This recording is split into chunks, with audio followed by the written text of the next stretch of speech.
একজন রূপকথা পর্ব ৩ নুসরাত জেরিন।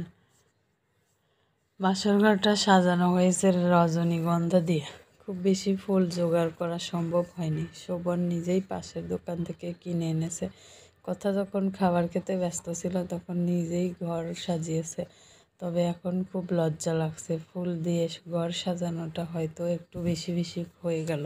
মেয়েটা যখন ঘরে ঢুকে জিজ্ঞেস করবে এসব কি, তখন শোভন কি বলবে? তাছাড়া নিজের বাসর ঘর নিজে সাজিয়েছে, ব্যাপারটা আরও লজ্জাজনক। এসব কাজ সরাসর বন্ধু বান্ধবীরা করে, অথচ শোভনের 2 বন্ধুই এখন দেশের বাইরে। তাদের আর্থিক অবস্থা শোভনের তুলনায় বেশ ভালো, আচার ব্যবহারও আলাদা, তবুও কীভাবে যে বন্ধুত্ব হয়ে গেল। শোভন আরেকবার ফুলে ঘেরা বিছানাটার দিকে তাকালো। তার রজনীগন্ধা ফুল পছন্দ। কথার কি পছন্দ অপছন্দ এসব কিছুই শোভন জানে না, জানার চেষ্টাও করেনি। শুধু মাসের পর মাস রাস্তায় দাঁড়িয়ে দূর থেকে কথাকে দেখে মনের তৃপ্তি মিটিয়েছে। কথা এখনো খাবার টেবিলে বসে আছে, সেদিকে একবার নজর দিয়ে শোভন তার মায়ের ঘরে টোকা মারল। পরপর 3 বার রোজিনা বেগম দরজা খুললেন গোমরা মুখে। তিনি জানতেন শোভন আসবে। যে ছেলেটা মায়ের কথার বিরুদ্ধে কখনো এক চুলও নড়েনি, সে কিনা মায়ের কথা অমান্য করে একটা মেয়েকে বিয়ে করে এনেছে। রোজিনা বেগম কিছুতেই মেনে নিতে পারছে না। শোভন বিছানায় বসে বলল, ভাত খাও নাই মা? রোজিনা বেগম শান্ত গলায় বললেন, তোর বউয়ের খবর রাখ, আমার খবর রাখার দরকার নাই। আমি খেলেই কি আর না খেলেই কি, তোর কিছু যায় আসে? তুমি তো রাজি হইছিলা না মা, তোমার মত নিয়েই তো বিয়েতে গেলাম। রোজিনা বেগম ক্ষিপ্ত গলায় বললেন, ওইটারে রাজি বলিস তুই? 2 দিন না খেয়ে ঘরে বসেছিলি জেদ করে, অসুস্থ হয়ে পড়েছিলি, আমি মা হয়ে কিভাবে সহ্য করতাম? শোভন হাত আঁকড়ে ধরল, এইবারই শেষবার তোমার বিরুদ্ধে গেছি মা, আর জীবনেও যাব না, মাফ করে দাও। রোজিনা বেগম শান্ত হলেন। তার একটা মাত্র ছেলে, স্বামী মারা যাবার পর কত কষ্টে মানুষ করেছেন। ভাইদের দাঁড়ে দাঁড়ে ঘুরে যখন কোনো লাভ হয়নি তখন নিজেই কাজে নেমেছেন, টিউশনি করিয়েছেন। সেই ছেলে তার কথার অবাধ্য হয়েছে, সেটা মানতেই তার কষ্ট হচ্ছে। তাও আবার কার জন্য? রূপগুণহীন একটা মেয়ের জন্য। চেহারা সুরত আহামরি নয়, কি দেখে ছেলেটা পাগল হলো কে জানে।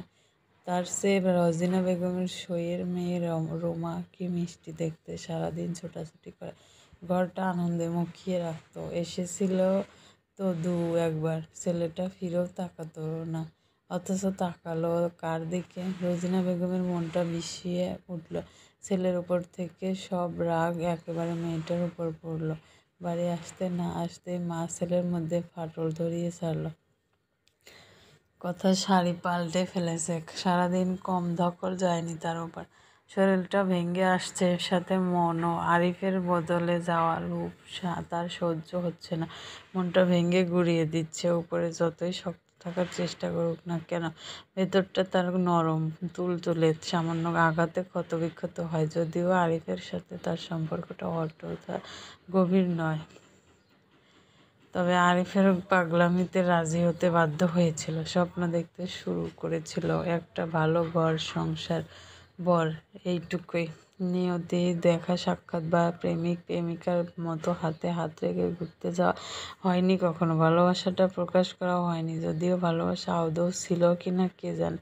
ভালোবাসার ব্যাখ্যা কথা জানে না, শুধু মামির অত্যাচার থেকে বাঁচতে একটা আশ্রয়ের খোঁজ করেছিল আরিফ। সেই আশ্রয়ের প্রতিজ্ঞা করতেই নতুন স্বপ্নের জাল বুনেছিল।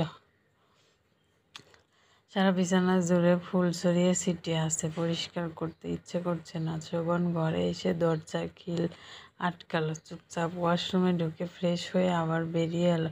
কথা উঠে বসলো। শোভন বলল, ঘুম পেলে ঘুমিয়ে পড়ো, উঠছো কেন? আপনি ঘুমাবেন তো? হ্যাঁ। কথা বলল, আপনার মায়ের একমাত্র ছেলে তো আপনি। হ্যাঁ।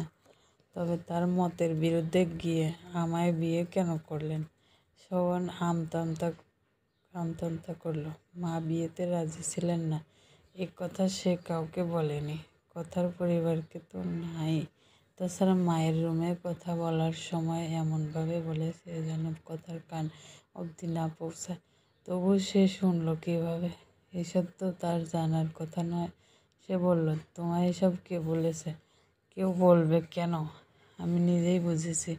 কিছুক্ষণ চুপ থেকে আবার বলল, আমার বাবা বলতো আমার মানুষ চেনার ক্ষমতা নেই। সহজেই আমি সবাইকে বিশ্বাস করে ফেলি, ঠকেও যাই। চেহারা দেখে মানুষ চেনার ক্ষমতা আমার শূন্যের কোঠায়। কিন্তু এবার কিভাবে যেন আপনার মায়ের চেহারা দেখে আমার মনে হলো তিনি আমাকে দেখে খুশি হননি। তিনি হয়তো বিয়েতে রাজি ছিলেন না। কথাটা সত্যি? শোভন ধীর স্থিরভাবে মাথা নাড়ল, বলল, জি। তবে বিয়েটা কেন করলেন? শোভন উত্তর না দিয়ে উসখুস করতে শুরু করলো। কথাকে সে ভালোবেসে বিয়েটা করেছে। প্রতিদিন রাস্তায় দাঁড়িয়ে মেয়েটাকে দেখতে দেখতে ইদানিং আর তৃপ্তি মিলত না। কাছ থেকে দেখার ছোঁয়ার আশায় ভেতরটা ছটফট করত। এসব কথা সে কথাকে বলতে পারবে না, সে ভীতু মানুষ। এর আগেও অনেকবার নিজের মনের কথা মেয়েটাকে বলতে গিয়েও বলতে পারেনি। একবার চিঠি লেখবারও চেষ্টা করেছিল, ব্যর্থ হয়েছে। কথা উত্তর শোনার আশায় কিছুক্ষণ শোভনের মুখের দিকে তাকিয়ে রইল। উত্তর না পেয়ে বলল, আমায় বলতে কোনো সমস্যা? শোভন বলল, তবে ছাদে যাবে? উত্তর দেবার পরিবর্তে আচমকা এমন প্রশ্নে কথা একটু নড়ে চড়ে উঠল। বলল, এখন? আজ আকাশে পূর্ণ চাঁদ উঠেছে, জানো? যাবে আমার সাথে? কথা নিষেধ করতে গিয়েও করল না। সম্পর্কটাকে এগিয়ে নিয়ে যেতে হলে কিছুটা স্যাক্রিফাইস করতেই হবে। আজ না হয় ঘুমটাকে স্যাক্রিফাইস করলো। যেহেতু বিয়েটা হয়েই গেছে, লোকটা তো তার স্বামী, অন্য সবার মতো প্রথম রাতেই বউয়ের উপর হামলে না পড়ে লোকটা তাকে সময় দিচ্ছে। এর চেয়ে ভালো কিছু আর কি হয়?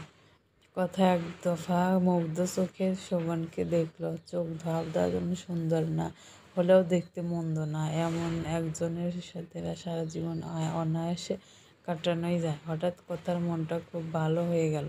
ভেতরে ভাঙা চূড়ো স্বপ্নরা আবারও যেন ডানা মেলতে চাইছে। সে বলল, চলুন। ছাদে এসে কথার মনটা আরও এক দফা ভালো হয়ে গেছে। ছাদটায় কোনো সাজসজ্জা না থাকলেও কেমন মিষ্টি পরিবেশ, চাঁদের আলোয় পরিপূর্ণ চারিপাশ। কথার রেলিং ধরে দাঁড়ালো, চুলগুলো আরও আগেই খুলে দিয়েছে সে। শোভন দ্বিধাদ্বন্দ্ব সরিয়ে কথার হাতের উপর হাত রাখলো। কথা হাত সরালো না, প্রত্যুত্তরও করলো না। সে কেবল আরও একবার স্বপ্ন বুনতে শুরু করলো। চলবে।